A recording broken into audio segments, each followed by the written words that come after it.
Senhor Deus Todo-Poderoso, louvado seja o Teu nome, Pai, porque toda a Tua obra é feita por Ti. Nós somente somos instrumentos da Tua vontade, quando nos expomos a aprender com o coração ensinável. Eu Te agradeço porque tudo isso que eu faço é porque o Senhor me capacita, me ensina, me instrui e me submete a passar pelas ondas impetuosas, confiando que o Senhor é quem vai dar todo o livramento. Então toda a glória e toda a honra é para o Senhor. Peço a Ti que o Teu Santo Espírito, agora que já preparou os nossos corações desde o início do culto, esteja ministrando a Tua palavra a nós, para que estejamos, Pai, continuando como servos Teus, ser não somente portadores dessa alegria que é ser salvo por Ti e Te servir, mas também para poder falar àqueles que tanto necessitam, Senhor, que tanto precisam acreditar que o Senhor é quem o Senhor sempre é, o Deus Todo-Poderoso, único, onipotente, onipresente e onisciente. Em nome de Jesus, Pai. Amém. Pode se assentar, igreja. Quero abrir a palavra do Senhor no Evangelho de Mateus, capítulo 14, versículo 22. O Evangelho de Mateus, capítulo 14, versículo 22 até o 33.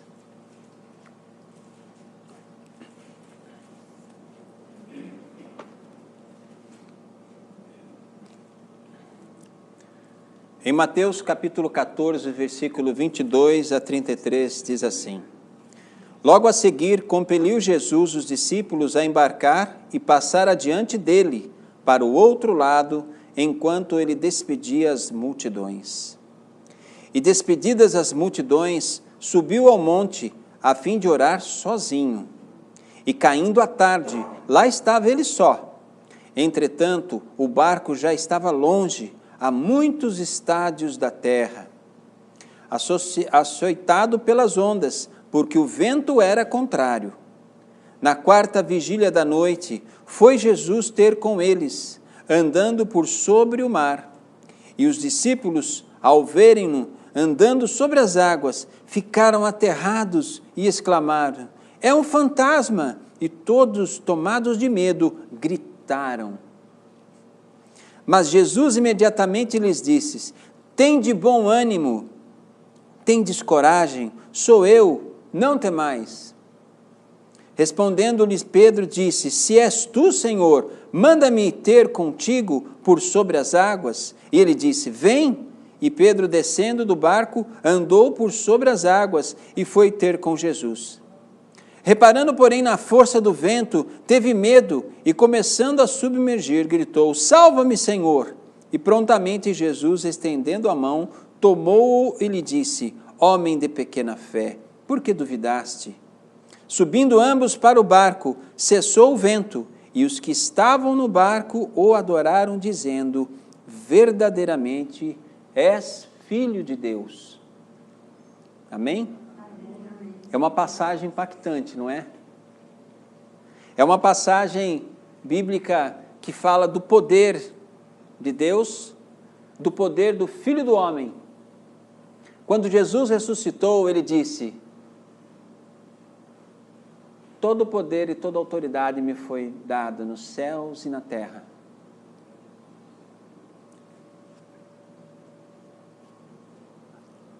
Que lugar era esse que ele falou para que os discípulos fossem à frente? Mar da Galileia.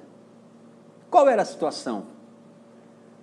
O meu enfoque, e penso que é a vontade do Senhor, porque tudo que a gente pensa, se a gente se coloca diante do Senhor para que Ele nos dirija, é o que Ele vai permitindo. Não é tanto pelo poder de Cristo, que já é notório, mas é as condições em que tudo ocorre. Não é tanto em relação ao vento contrário, porque todos nós temos ventos contrários na vida, e não seria diferente com os discípulos. Mas, analisando a passagem, estudando ela, na maneira como ela ocorreu, é interessante ver o amor de Deus manifesto em Jesus, o amor de Cristo na preocupação com os discípulos. Ele diz: vão à minha frente, eu irei depois. Compeliu-os a embarcar e passar adiante. Em algumas versões diz, determinou que fosse adiante. Quem estava perto de Cristo e via tudo que ele fazia, queria mais, queria ver mais. Queria ver mais quando nós olhamos com um coração manso, um coração de criança, de quem quer receber mais daquilo que é gostoso.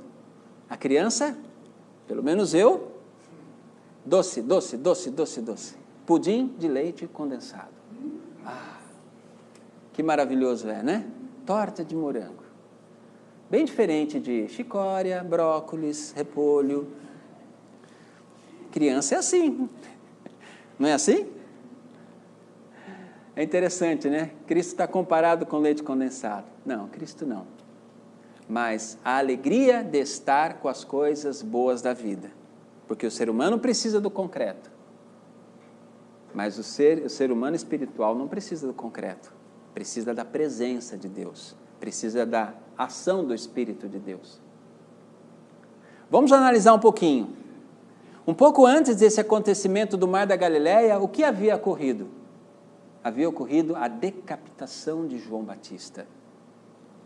Uma morte trágica de um homem que simplesmente anunciava a vinda do Senhor. Havia ocorrido a morte de um homem que era o discipulador de André e de Pedro, uns dos discípulos de Jesus. Eles ainda passavam por um luto. E apesar de ver todos os milagres que Cristo estava fazendo, ainda o coração deles não estava totalmente transformado. Eles ainda não tinham uma fé alicerçada no ensinamento do reino dos céus que o Filho de Deus, Jesus Cristo, estava lhe passando. Eles estavam sendo transformados. E não é fácil enfrentar perdas. Eu já enfrentei perdas. Todos nós já enfrentamos perdas. Já perdemos amigos, já perdemos parentes. Não é fácil lidar com uma perda de vida. Não é fácil lidar com o luto. Quando Jesus, num fato posterior a esse fato da morte de João Batista, ele faz a multiplicação dos pães, ainda assim, os discípulos questionam este milagre. Vamos abrir aqui, rapidamente, em Marcos 6, 48 ao 52, que é a mesma passagem desse fato dos ventos impetuosos no Mar da Galileia, em que Jesus vai andar sobre as águas. Também Marcos relata esse milagre de Jesus. Mas olha que interessante o detalhe que ele traz, que Mateus não traz. Ele diz assim, e vendo,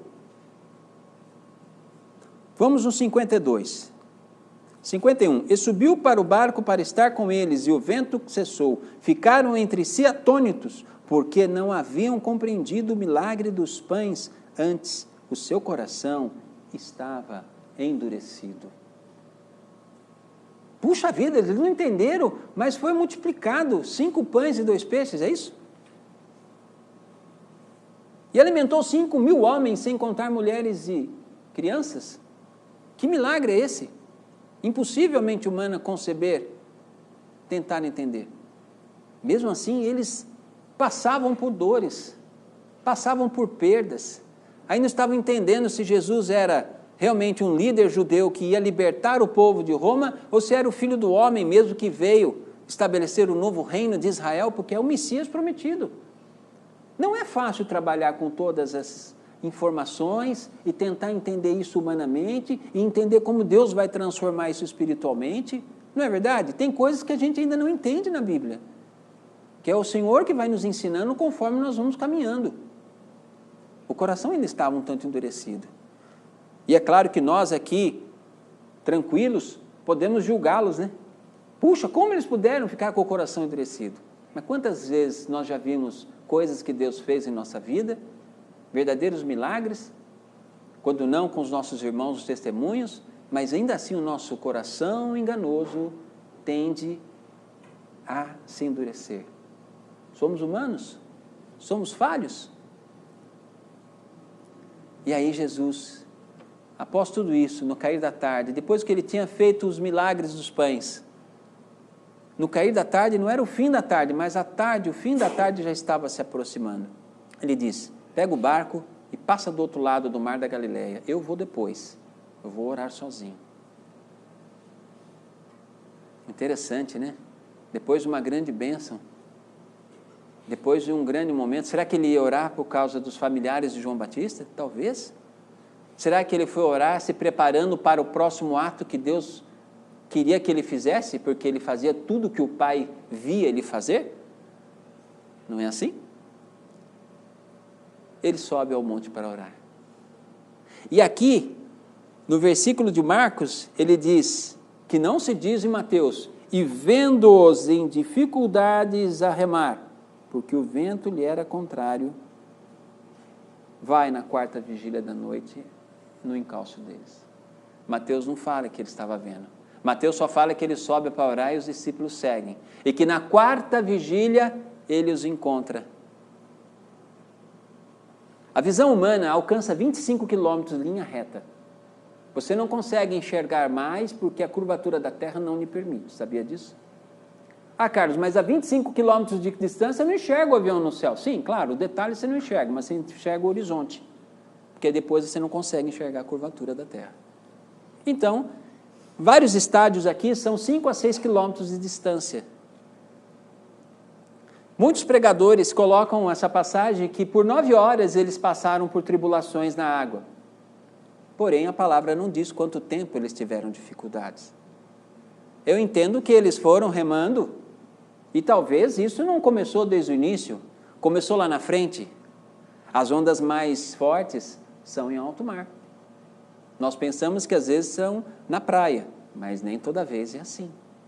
Se o mar está impetuoso e tomado pelos ventos, dependendo da força do vento, será o tamanho da onda. E assim é a nossa vida. Mas a verdade é que Jesus saiu ao encalço deles. Jesus não precisava enxergá-los, mas ele sabia o que ia acontecer. Ele sabia todas as coisas. E ele vai na quarta vigília da noite. A quarta vigília é entre 3 e 6 horas da manhã. Isso me chamou a atenção. Muitos dizem, por que Deus deixa para fazer as coisas somente quando eu estou no derradeiro da minha dor? Ah, porque aí eu reconheço Ele, eu reconheço realmente que é Ele que faz tudo. Parece que Deus fica meio duro e mau. Nós sempre queremos as coisas de forma humana, mas o Senhor, que não está preso ao tempo e que controla todas as coisas, sabe o que é melhor para nós. Ele mandou que os discípulos fossem para o outro lado. Talvez ele não queria ensinar o quanto importa exercer a fé, apesar do vento contrário. É muito fácil ter fé quando nós estamos aqui, mas é muito difícil ter fé quando Deus pede o seu Isaac para o sacrifício. Quando ele pede, naquela passagem de Abraão e Isaac, Deus falou, sacrifica o teu filho no monte. Meu pai ficava revoltado com essa passagem bíblica. Como Deus pode fazer isso? Meu pai era muito amoroso, muito atencioso, muito rígido, muito disciplinador, muito duro, enérgico, mas era muito amoroso. Então ele ficava... Eu era criança, eu ouvia isso dele, não conhecia a palavra. Quero crer que Deus explicou para ele, como um bom pai que é, o porquê ele fez isso. O quanto foi duro, ou quanto custou no coração de Deus entregar o que ele tinha mais importante para nos salvar, era o seu filho. Então é muito fácil, podemos julgar situações quando nós não estamos nela. Claro, temos que ter opinião, temos que fazer reflexões, mas temos que tomar cuidado com os julgamentos. Talvez Cristo o submeteu a isso para mostrar para eles que é mais fácil crer no que eu posso fazer, ou é mais fácil crer quando eu te livro de algo que você está inserido? O que ele podia fazer? Ele multiplicou os pães. Mas mais do que isso, Ele pode nos livrar das situações mais difíceis que para nós são indissolúveis, são irreparáveis, são impossíveis de se corrigir. Quando Paulo pediu que o Senhor livrasse ele do espinho que lhe incomodava, o qual ele chama de mensageiro de Satanás, e não vamos entrar nessa questão, mas ele se incomodava muito com isso, Deus lhe falou, minha graça te basta. Parece que ele está sendo duro, mas ele está dizendo, eu sei do que eu posso permitir a você ou não. É na fraqueza que você reconhece a minha grandeza, porque quando você se julga forte, o perigo é você se esquecer de mim. É uma condição humana que nos atrapalha. É o coração enganoso que tenta nos puxar para baixo, trazendo o ego para cima, fazendo com que nós confiamos em nosso próprio braço. Não, eu consegui isso. Deus não quer destruir a nossa autoestima, mas Ele quer mostrar para nós que aqui, nessa condição humana, neste mundo, nesse mar de problemas, onde o vento contrário tenta nos abater, é o Senhor quem vem sobre as águas. É o Senhor que não vem nadando, vencendo as ondas. Ele vem acima das ondas. No bombeiro está dito assim, um ditado que os salva-vidas seguem à risca. Contra cansaço físico não existe nadador bom. Se ele se permitir cansar na água, ele será vencido pelas ondas. Não haverá apneia, que é a técnica de mergulhar e ficar muito tempo embaixo d'água, que dê conta para que ele supere as ondas.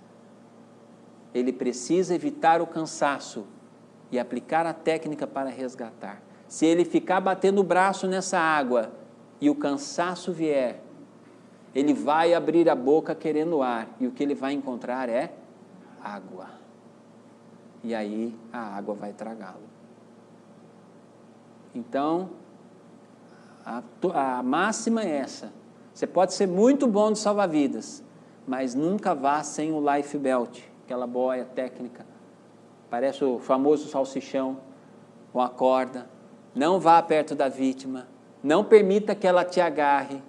Jogue a boia, se mantenha distante, fala para ele se acalmar, tente puxar ele, ou espere ele mergulhar, porque ele para de se bater e aí você consegue arrastá-lo. Uau, é assim? Quer que eu vou permitir que ele se afogue? Não, ele não se afogou. Ele se afogou se ele não retornar.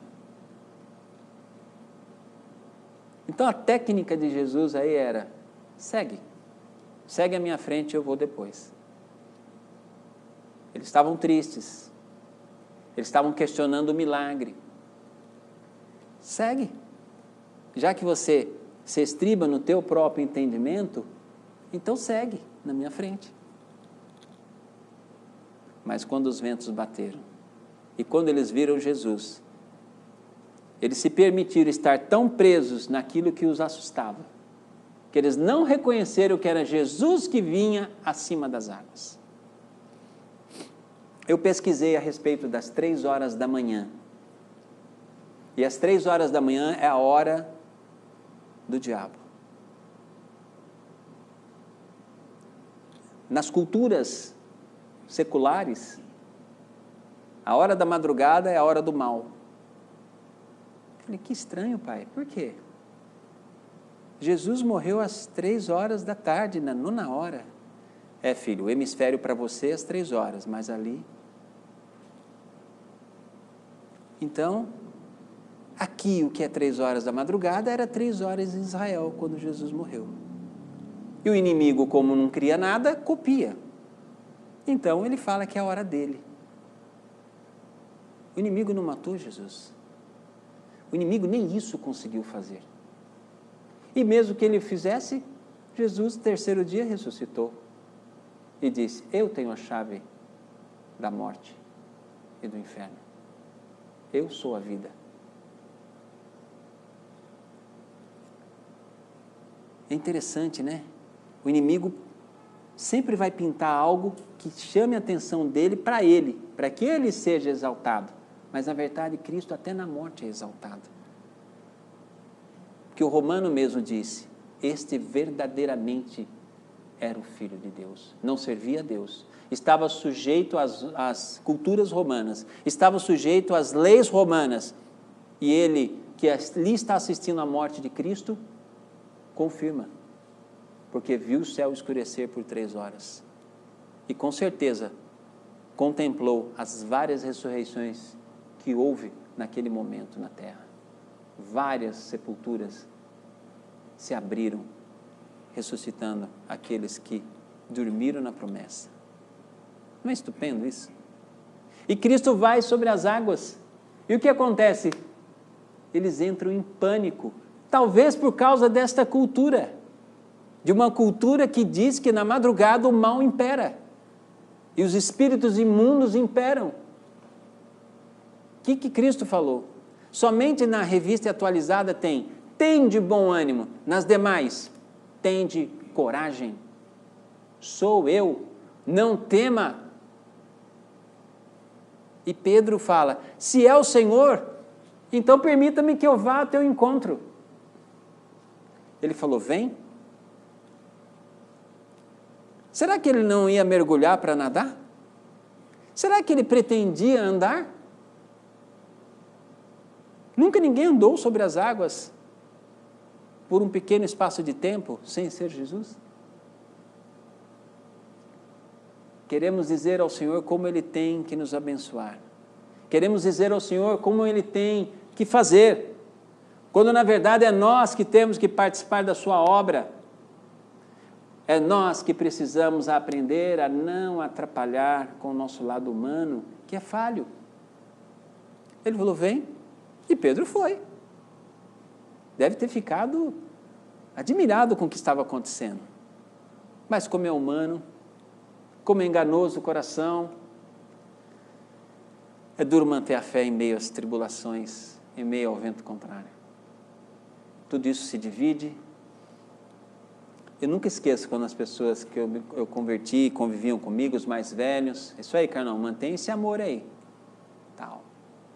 Mas quando vier a sua bênção, presta atenção, porque esse amor subdivide. Ah, peraí, não, ô louco, eu estou aqui, eu estou no breu com Jesus, eu estou Lima Nova, não, vai continuar, tal. Presta atenção, o coração é enganoso.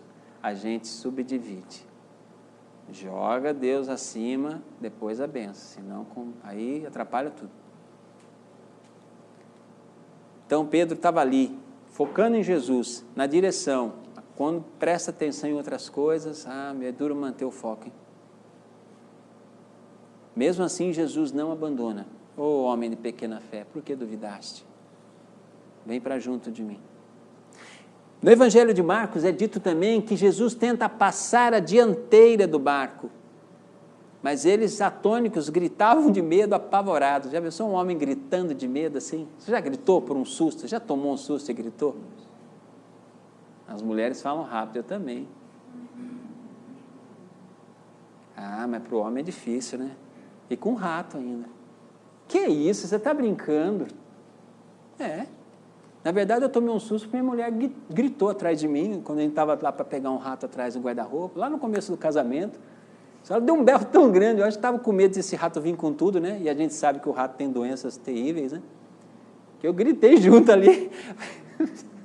E os dois começaram a dar risada. É fácil ser machão quando tudo está sob o seu controle. Quando você tem força, quando você está firme, convicto, que você está correto, que você é honesto, que você é uma pessoa que age pelo preceito da lei, que está tudo ok, tua saúde está em dia. Quero ver se quando você está com gripe, quando o joelho está falhando, estralando, quando a idade já passou. Aí é difícil ter coragem, hein? Mas com Cristo essa coragem aparece da forma correta, sem soberba, sem se achar, mas colocando Deus na frente, deixando Jesus ir à dianteira. É incrível como essa passagem da tempestade aqui, que ele depois, claro, Jesus acalmou o mar e eles conseguiram atravessar para o outro lado. Quanta coisa Cristo queria ensinar. Eu sei que você teve perdas, Eu sei que vocês custam acreditar que eu sou o Filho do Homem, que eu sou o Messias. Mas eu mostrei para vocês que nesse vento contrário que a vida traz, nesse momento de tribulação em que tantas ondas vêm trazendo dúvida ao coração, e são as ondas da incredulidade, são as ondas das perdas que a gente tem, das oscilações da bolsa, da dificuldade de pagar as contas, né? São tudo ondas, né? Tem hora que é mais fácil pagar as contas, mas tem hora que é difícil, né? Tem hora que a gente quer passear um pouquinho, mas não dá. Você fala, não. Aí você fala, puxa vida, só dever e o lazer. Deus falou para eu desfrutar a vida, mas e aí? Mas aí Deus fala assim, não, mas eu estou com você aqui no mar. É eu que acalmo as tempestades. É eu que dou paz no seu coração. Uma das coisas mais difíceis do meu casamento no começo foi assim, eu sempre fui treinado a resolver emergências, a acalmar ondas impetuosas que tem que ser acalmada de qualquer jeito. E a minha esposa não. Ela foi treinada a avaliar tudo de forma tranquila e depois dar um desfecho. Então você imagina quando havia as diferenças assim de, né? Como a gente fala, né? O papel higiênico virado para o lado da parede, o papel higiênico virado para cá, a pasta de dente apertada no meio, a pasta de dente apertada embaixo, né? Sabe? Todo casamento tem isso aí, né? Então eu queria resolver, quando dava uma discussão com ela, eu queria resolver. Por quê? Eu fui treinado a resolver emergências. E ela parava. Aquilo para mim era o caos. Meu Deus, essa mulher não vai falar nada. Você não fala nada? Eu acabei de falar as coisas para você, você não fala nada? Não, depois eu falo com você. Depois de 1 hora, 2 horas, 3 horas, aquilo já tinha passado, ela vinha, olha, sabe o que eu penso sobre isso? Eu penso isso. Ah, é? Sério? Pô, deixa eu lembrar o que é que a gente discutiu. Eu acho que o que Deus quer é isso, você entender que há momentos em que você vai resolver emergências, mas há momentos que você precisa parar e deixar aquele mar, deixa Jesus acalmar toda essa onda aqui, deixa passar para o outro lado, pega um local seguro em que você não está mais no mar, aí você questiona a relação, resolve o problema, a diferença. Não adianta, não vai dar para resolver tudo. Hoje eu sou tranquilo, depois de 30 anos fazendo isso, eu adoro caminhar devagar. E olha que eu gosto de automobilismo, hein? Mas eu adoro contemplar. Ela me ensinou isso. Ela mesmo fala assim, ó, o congelador é com você. Eu detesto ficar ajeitando caixinha. O que você mais fazia na viatura de bombeiro era ajeitar espaço para caber tudo. Então ela pega e tem coisa que eu não tenho paciência. Ela chega e fala, deixa comigo. Deixa a cama comigo. Não, você não pode forçar a coluna. Não, se tiver problema eu te chamo, senão deixa comigo. Detesto arrumar a cama. Não gosto até hoje, mas eu arrumo quando precisa. Por que você está falando isso? Porque é nas coisas simples que Deus quer mudar a vida da gente. Naquilo que é impetuoso, que é difícil, que envolve perda de pessoas importantes, que envolve um momento em que há crise de fé, que você fala, puxa vida, mas eu sirvo a Deus há tanto tempo, mas isso eu não consegui superar ainda, eu não consigo crer, eu sei que Deus é poderoso, mas eu estava controlando essa situação, e estava tudo sob controle, agora perdi o controle de tudo, puxa, estou mal, estou triste, tudo bem, Deus controla a minha vida, mas eu não tenho a chance de opinar. Onde é que a gente vai com todo esse ego? Achei interessante o que um pregador colocou. Você deve estar pensando que com você seria diferente, que você daria a ele toda a glória, né? Julgando lá a tempestade. Puxa, eles duvidaram, eles ficaram com medo, eles julgaram Jesus naquele momento, não viu que era ele na sua glória vindo sobre as águas? Mas, na verdade, existe um kit no nosso coração, ó, nosso kit de humanidade, só nos puxa para baixo e tenta, a todo custo, inflar nosso ego, atribuindo aos nossos talentos as vitórias e conquistas. Jesus vem na 4ª vigília da noite, porque logo depois vem o amanhecer.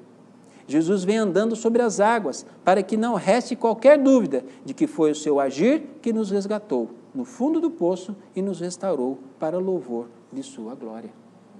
Olha que coisa linda. Eu achei linda essa frase. Falei, uau. Há momentos que Deus vai manifestar um poder sobrenatural sobre as nossas vidas, que deixa a gente assim de boca aberta, e a gente veio para o culto louvando a Deus, se achando quase um anjo perfeito, que está subindo. Não é verdade? E há momentos que a gente vem assim com o vento contrário, falando assim, ai Pai, me perdoa, não tenho nem vontade de louvar a Ti. Estou afundando na água aqui. Jesus faz assim, ó, vem cá, filho, vem cá, vamos embora, continua.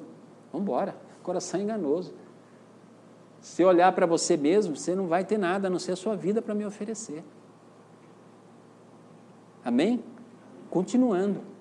A questão não é só o poder e a forma sobrenatural de Cristo. A questão também é nós nos colocarmos de uma forma em que a gente renuncia a nós mesmos, falando, ó Pai, eu não estou conseguindo, mas eu quero mudar. Eu quero fazer. Eu quero fazer algo. Eu quero resolver isso. Tá bom, então, analisa, reflita. Já orou? Conduz a tua vida. Aguarda, eu vou te responder. Eu vou te resgatar. Eu vou te mostrar o que você deve fazer e o que você não deve fazer. Amém? Queira se colocar em pé, igreja?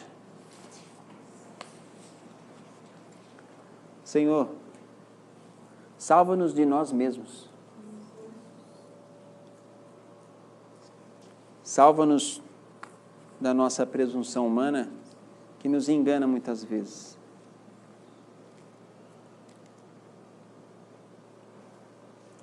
Às vezes, avaliando essa passagem, o Monte Hermon, a 2.200 metros de altura em relação ao Mar da Galileia, o Mar da Galileia é 200 metros abaixo do nível do mar. É natural que haja ventos impetuosos. A ciência fala isso. Ah, Pai, mas como o inimigo se aproveita de questões humanas para tentar alfinetar os teus servos e tragar a vida. Porque ele está como leão ao derredor tentando nos tragar. Mas te louvamos porque tu és o leão da tribo de Judá, que está ao nosso redor. Ele está ao derredor, mas o Senhor está ao nosso redor. O Teu Espírito está em nossos corações, para nos orientar, para nos livrar, para nos salvar de nós mesmos e da fúria do inimigo.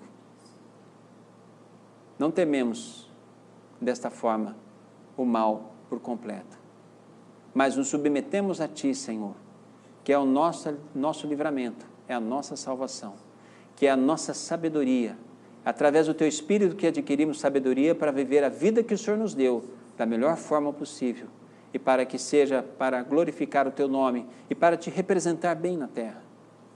Queremos não atrapalhar a Tua obra, porque o Senhor a faz ela por nós, mas queremos estar junto dela, Pai. Queremos participar dessa obra, porque quando o Senhor se revela a nós, não é só para nos abençoar, mas é para dizer, caminha comigo sobre as águas. Eu não nado sobre o mar, eu caminho acima do mar, eu estou acima de tudo, para que você saiba como responder a mim e saiba me representar bem. Nós te agradecemos, Pai. Dá-nos um sábado de repouso e de alegria na Tua presença. Abençoa aqueles que estão com dor nesse momento, que não podem ter essa bênção de receber a Tua palavra, que estão sofrendo com ventos contrários. Pai, abençoa aqueles que não puderem estar aqui por vários motivos, trabalho, família, dificuldades, saúde. Pai, dá a eles também, Pai, a mesma bênção que o Senhor nos dá aqui, por aprender a Tua palavra, por estudar a Tua palavra e receber de Ti, através do Teu Espírito, as Tuas bênçãos. Em nome de Jesus, Pai, que oramos e Te agradecemos. Amém.